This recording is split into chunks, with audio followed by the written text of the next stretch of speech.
Hello friend, मैं Sunil Kumar student class में आपका स्वागत है। हम आशा करते हैं कि आप लोग अच्छे होंगे।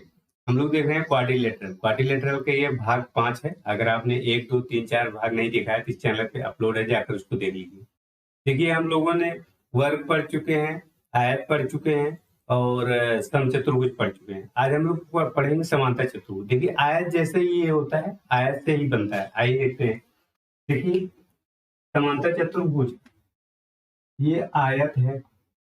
ये क्या है? आयत है। आयत को देखिए, अगर यहाँ से इसके दोनों ये शीर्ष पकड़ खींच दीजिए, ये वाला शीर्ष और ये वाला शीर्ष, यहाँ पे इस तरह से थोड़ा ये क्या हो जाएगा, ये थोड़ा दब जाएगा और ये लंबा हो जाएगा। तो इस तरह से हो जाएगा ये। देखिए, इस तरह से हो जाएगा, इस तरह से हो जाएगा। इसे हम क्या बोलेंगे? इसे समांतर चतुर्भुज बोलेंगे। ये है आयत। यहाँ पे ए बी सी डी, यहाँ पे ए बी सी डी। यहाँ देखिए, इसको पकड़ के खींचा तो ये बन गया क्या? समांतर चतुर्भुज। यहाँ देखिए, इसमें कोण 90 डिग्री था, पहले कोण 90 डिग्री था, अब आपने खींच दिया, ये वाला दब गया, ये कोण क्या हो गया? ये कोण ज्यादा हो गया, ये कोण ज्यादा हो गया और ये दोनों कोण क्या हो जाएंगे? ये दोनों कोण कम हो जाएंगे। यहाँ पहले 90 डिग्री था, अब ये दोनों कोण क्या हो जाएंगे? ये दोनों कोण कम हो जाएंगे और ये कोण क्या हो जाएगा? बढ़ जाएगा। पहले इसके देखिए विकर्ण जो होते थे, आयत के विकर्ण बराबर होते थे।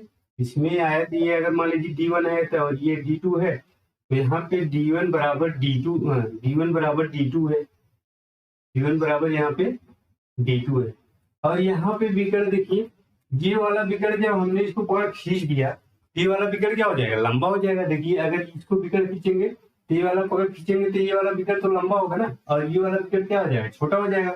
यहाँ पे ये वाला विकर्ण जो है ये लंबा हो गया और ये वाला विकर्ण जो है ये छोटा हो गया।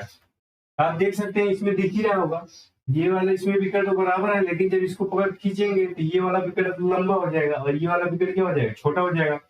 लेकिन ये एक दूसरे को बराबर भागों में, जैसे यहाँ पे आयत में एक दूसरे को बराबर भागों में काट रहा था, ये एक दूसरे को बराबर भागों में काटते हैं ये भी।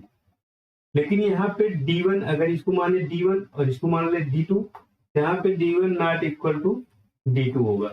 यहाँ पे D1 और D2 ये क्या होंगे? बराबर नहीं होंगे। जबकि यहाँ पे आयत में क्या होते थे? बराबर होते थे, लेकिन इसमें बराबर नहीं होते। अब देखिए, आयत में इसके विकर्ण, यहाँ देखिए इसके विकर्ण इसके कोणों को समद्विभाजित करते हैं, जबकि यहाँ पे इसके कोण जो है समद्विभाजित नहीं करते। यहाँ पे इसके कोण जो है समद्विभाजित नहीं करते।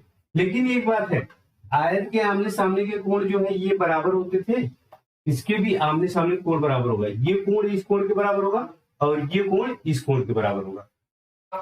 आयत की भुजा L थी, ए भी L रहेगा, और ये भुजा B थी, ए भी B और L।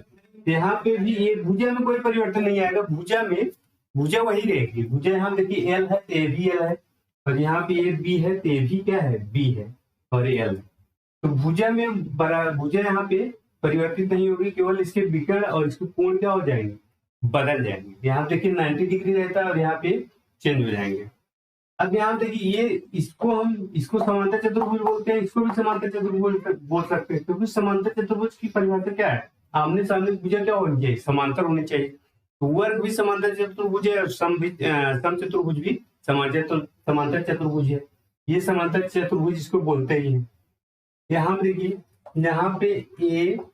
यहाँ देखिए ए और डी, तो ए और डी बराबर होगी इस भुजा के BC, यहाँ पे BC के। यहाँ पे भी समांतर चतुर्भुज में भी तो AD बराबर क्या होता है? BC। ये भुजा बराबर होती है, और इसमें देखिए AB बराबर होगा किसके? CD के। यहाँ पे AB बराबर होगा CD, ये बराबर होगा। इसके विकर्ण तो बराबर थे, लेकिन इसके विकर्ण बराबर नहीं होंगे। यहाँ देखिए AC नॉट इक्वल टू, यहाँ पे क्या है? BD है, तो ये बराबर नहीं होंगे। अब जो इस कोण होते थे, इसके सभी कोण क्या होते हैं? बराबर होते हैं, लेकिन इसके कोण बराबर नहीं होंगे। यहाँ पे क्या बराबर होगा? कोण A बराबर कोण C के होगा, तो कोण C। और यहाँ पे कोण B बराबर ये कोण किसके होगा? D के बराबर होगा, तो कोण D के बराबर होगा। ये थोड़ा सा अंतर है और बाकी कुछ नहीं। अब देखिए इसका क्षेत्रफल कैसे निकाल सकते, किसी भी आकृति का क्षेत्रफल हम कैसे निकाल सकते, उसकी ऊंचाई चाहिए हमें और उसका आधार चाहिए, आधार और ऊंचाई का गुणा कर दीजिए तो उसका क्षेत्रफल आ जाता है। लेकिन अब यहाँ पे हम ऊंचाई कैसे निकालें, यहाँ देखिए इसकी ऊंचाई यही थी, देखिए एक शीर्ष से दूसरे शीर्ष पे लंब डाल दीजिए, वही की ऊंचाई होती है। अब यहाँ शीर्ष से अगर इस पे लंब डालेंगे तो यहाँ पे शीर्ष से लंब डालेंगे तो ये h चाहिए हमें, ये h। यहाँ पे अगर h दिया रहेगा तभी इसका हम क्षेत्रफल निकाल पाएंगे। इसका क्षेत्रफल तो क्या होता है, लंबाई गुणा चौड़ाई हो जाता है। लेकिन इसका क्षेत्रफल कैसे निकालेंगे, इसका क्षेत्रफल यहाँ पे होगा, देखिए यहाँ पे होगा, ये हम अगर त्रिभुज उठा के देखें तो देखिए इस पे हम क्या कर रहे हैं, इस पे हम लंब डाल रहे हैं, इस पे क्या कर रहे हैं, लंब डाल रहे हैं। आधार हमको किसको मानना पड़ेगा, इसको मानना पड़ेगा। देखिए इसमें दिख नहीं रहा होगा सही, दूसरा बनाते हैं।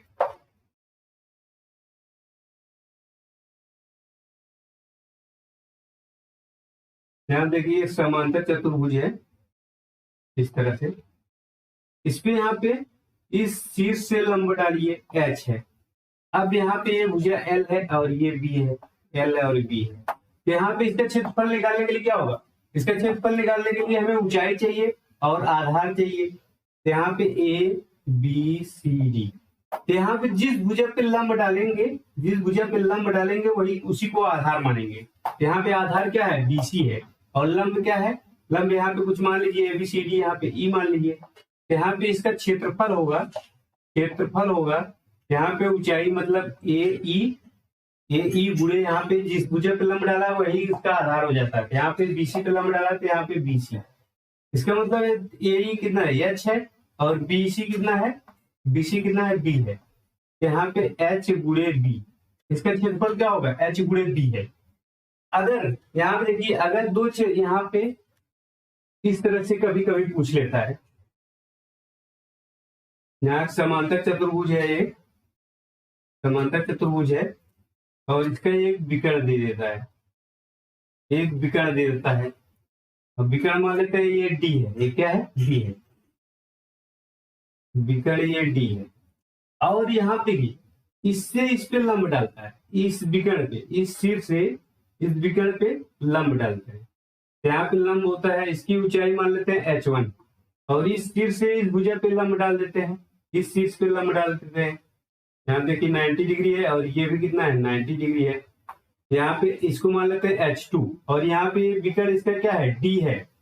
तो यहाँ पे तब इसका क्षेत्रफल कैसे निकालेंगे, तब इसका क्षेत्रफल निकालेंगे, यहाँ पे हो जाएगा, देखिए यहाँ पे हो जाएगा 1/2 D गुणे यहाँ पे H1 प्लस H2 हो जाएगा। यहाँ देखिए इसका क्षेत्रफल कैसे निकालेंगे, 1/2 यहाँ पे D गुणे H1 प्लस H2 हो जाएगा। इस तरह से इसका क्षेत्रफल निकाल सकते हैं। अगर यहाँ पे ये दोनों ऊंचाई दी रहेगी और एक विकर्ण दिया रहेगा तभी इसको निकाल पाएंगे, नहीं तो इसको निकाल नहीं पाएंगे। और यहाँ पे इस तरह से अगर दिया रहेगा, देखिए आपको क्वेश्चन में दिया जाएगा, या तो ये ऊंचाई दी जाएगी, नहीं तो इसकी ऊंचाई निकालने के लिए कुछ ना कुछ तो दिया जाएगा। तो आपको ये क्षेत्रफल दो तरीके से निकाल सकते हैं। पहला तो ये है, इसकी ऊंचाई मिल जाए आपको, और ये आपको क्या मिल जाए, एक भुजा मिल जाए। भुजा एक तो मालूम रहेगी, यहाँ पे ये भुजा मालूम रहेगी तो ये भी भुजा मालूम हो जाएगी।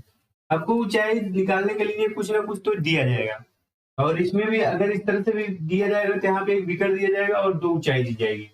तो इस तरह से इसको निकाल सकते हैं। यहाँ पे इसके इस तरह से क्षेत्रफल इसको निकाला जा सकता है। अब देखिए इसका परिमाप जो आयत का परिमाप होता है वही इसका भी परिमाप होगा, क्योंकि परिमाप चारों भुजाओं का योगफल होता है। चारों भुजा अगर जोड़ेंगे तो L और B, मतलब यहाँ पे परिमाप क्या हो जाएगा, परिमाप हो जाएगा यहाँ पे जोड़ेंगे L और L, 2L हो जाएगा, और प्लस यहाँ पे B भी जोड़ेंगे तो 2B हो जाएगा। तो कॉमन ले लेंगे 2, तो यहाँ पे L प्लस क्या आएगा, B आएगा। इसका परिमाप ये हो जाएगा। तो यहाँ पे इसका क्षेत्रफल हो गया और इसका परिमाप हो गया। अब देखिए अगर इसके मध्य बिंदु इसकी देखिए आसन भुजाओं के मध्य बिंदु को अगर मिलाते हैं तो इसमें कौन सी आकृति बनती है, एक बता चुके हैं हम सब, वर्ग में बता चुके हैं, वर्ग में वर्ग बनता है। और इसके बाद हमने बताया समचतुर्भुज में आयत बनता है। फिर इसके बाद हमने आयत पढ़ाया, आयत में क्या बनता है, आयत में बनता है समचतुर्भुज बनता है। आयत में क्या बनता है, समचतुर्भुज बनता है। और इसमें देखिए समांतर चतुर्भुज में क्या बनेगा, समांतर चतुर्भुज में समांतर चतुर्भुज बनता है। देखिए दो ऐसे हैं, दो चतुर्भुज ऐसे हैं जिसमें वही बनता है। एक वर्ग है, वर्ग में तो वर्ग बनेगा, और समांतर चतुर्भुज में समांतर चतुर्भुज बनेगा। आइए देखते हैं कैसे।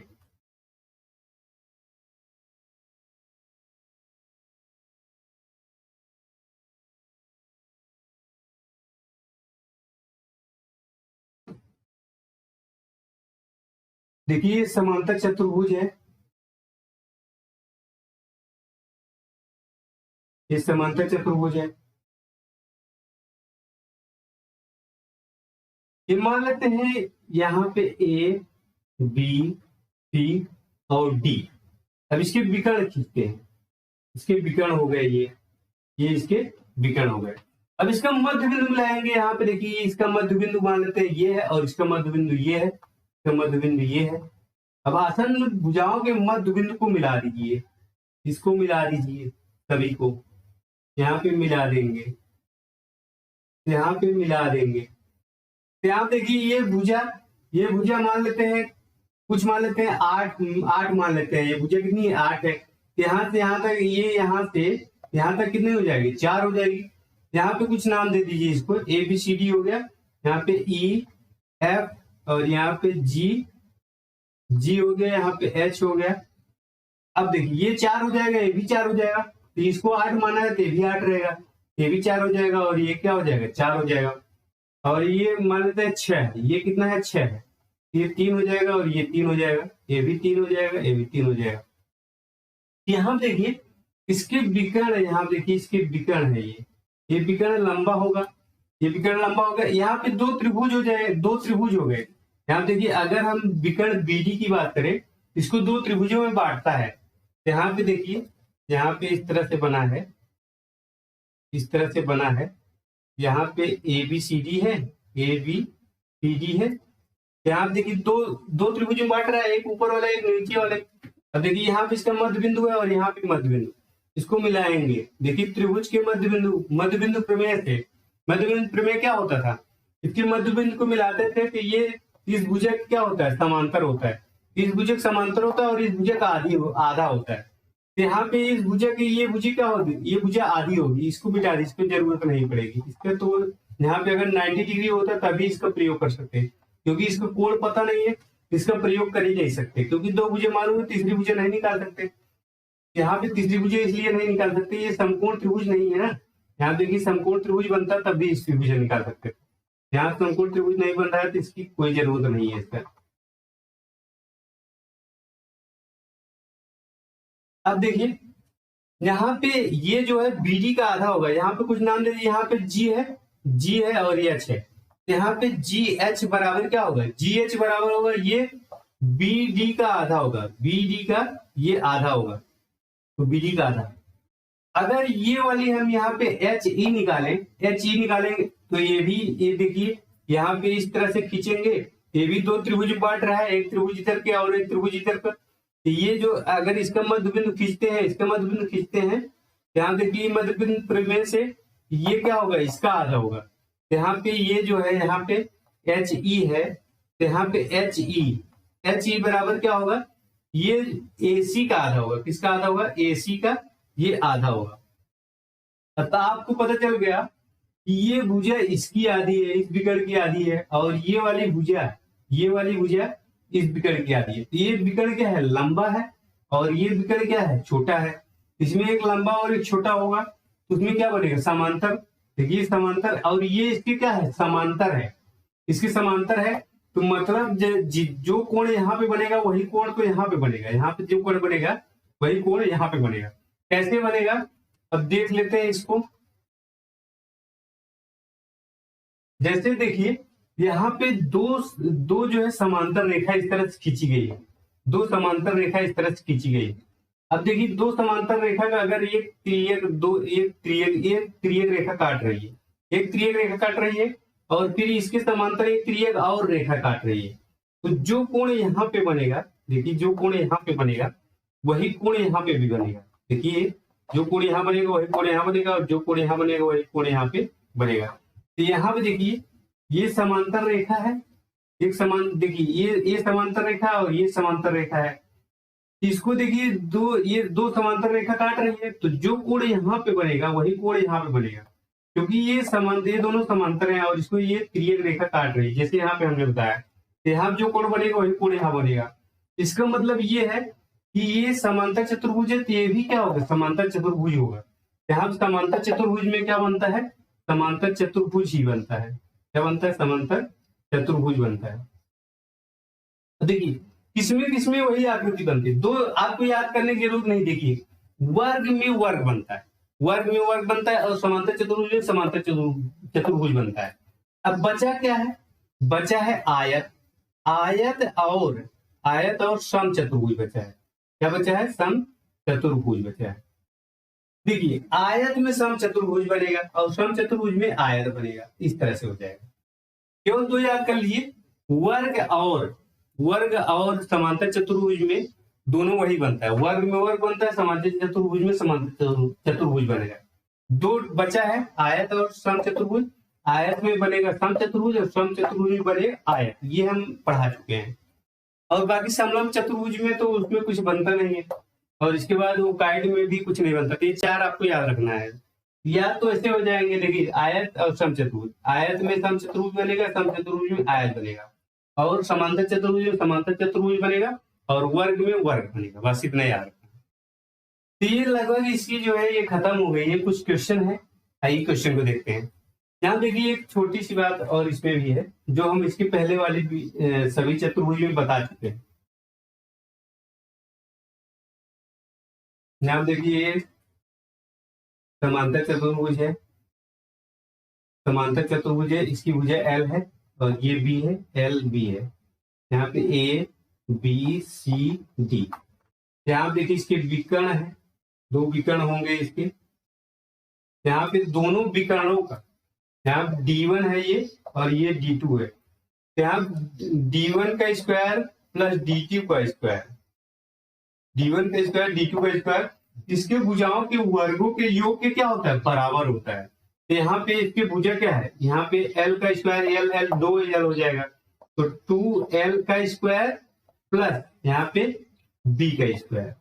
यहाँ पे इसके विकर्णों का वर्गों का योग, इसके चारों भुजाओं के वर्गों का योग क्या होता है, बराबर होता है। ये हम आयत में भी बता चुके हैं, सम चतुर्भुज में भी ऐसा होता है। तो यहाँ पे सम चतुर्भुज में होता है और वर्ग में भी होता है, तो सभी में ऐसा होता है। इसको आप लोग क्या करिए, याद रखिएगा, इसको क्या करिएगा, याद रखिएगा। अब देखिए हमने बताया इसके सम्मुख कोण, ये कोण और ये कोण बराबर होते हैं, ये कोण और ये कोण बराबर होते हैं, लेकिन इसके विकर्ण जो है इसके कोणों को समद्विभाजित नहीं करते हैं। जब कोणों को समद्विभाजित नहीं करेंगे तो फिर क्या होगा, यहाँ देखिए ये कोण और ये कोण, अगर इसका हम इस कोण को समद्विभाजक कीजिए, इस कोण का समद्विभाजक खींचेंगे इस तरह से होगा, और इस कोण का समद्विभाजक खींचेंगे तो इस तरह से होगा, इस तरह से, और इसका समद्विभाजक खींचेंगे यहाँ पे इस तरह से आएगा, और इसका समद्विभाजक खींचेंगे यहाँ पे इस तरह से आएगा। यहाँ पे एक आकृति बन रही है, यहाँ देखिए एक आकृति बन रही है। ये आकृति क्या होगी, ये आकृति क्या होगी, ये आयत होगा। क्या होगा, आयत होगा। इसको भी याद रखिए, कभी कभी इसका पूछ लेता है, इसके कोणों को समद्विभाजक खींचते हैं, समद्विभाजक खींचेंगे जब, यहाँ पे जो ये एक दूसरे को जो काटते हैं, यहाँ देखिए ये इस पे काटता है और ये इस पे काटता है, यहाँ पे एक आकृति बनती है, वो आकृति क्या होती है, आयत बनती है। वो आकृति क्या होती है, आयत बनती है। आइए आगे देखते हैं।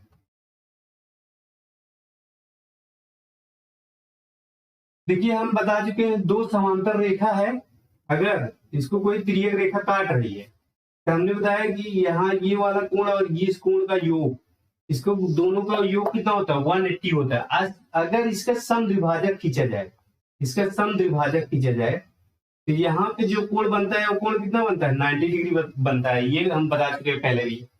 अब देखिए अगर एक रेखा और खींच दी जाए, यहाँ पे क्या हो जाए, ये समांतर चतुर्भुज हो गया कि नहीं, यहाँ देखिए समांतर चतुर्भुज हो गया। अब पूछेगा समांतर चतुर्भुज के दोनों कोणों को समद्विभाजित खींचे, तो यहाँ पे जो कोण बनेगा क्या बनेगा, वो 90 डिग्री बनेगा। चाहे जो चतुर्भुज, हम बता चुके इसके पहले आयत में पढ़ा रहे थे, उसमें हमने बताया चाहे जो चतुर्भुज हो, अगर उसके कोणों को समद्विभाजक खींचे जाए, और देखिए आसन में कोणों को समद्विभाजक खींचा जाए, या बोल सकता है दो संलग्न कोणों को समद्विभाजक खींचा जाए, तो उसको कोण, यहाँ पे जो कोण बनता है वो क्या बनता है, वो 90 डिग्री कोण बनता है, चाहे जो चतुर्भुज हो, चाहे समचतुर्भुज हो, चाहे जो है समांतर चतुर्भुज हो, या वर्ग हो, आयत हो, कुछ भी हो, तो यहाँ पे 90 डिग्री कोण बनता है बस, बाकी और कुछ नहीं है। अब आप जानते हैं यहाँ पे जो कोण बनेगा वही कोण यहाँ पे भी बनेगा। देखिए ये क्या है, ये संगत कोण हो जाएंगे, यहाँ पे जो कोण बनेगा वही कोण यहाँ पे बनेगा। तो ऐसे क्वेश्चन आपसे पूछा जा सकता है। सारी क्वेश्चन देखते हैं, कुछ क्वेश्चन है, क्वेश्चन में आपको क्लियर हो जाएगा।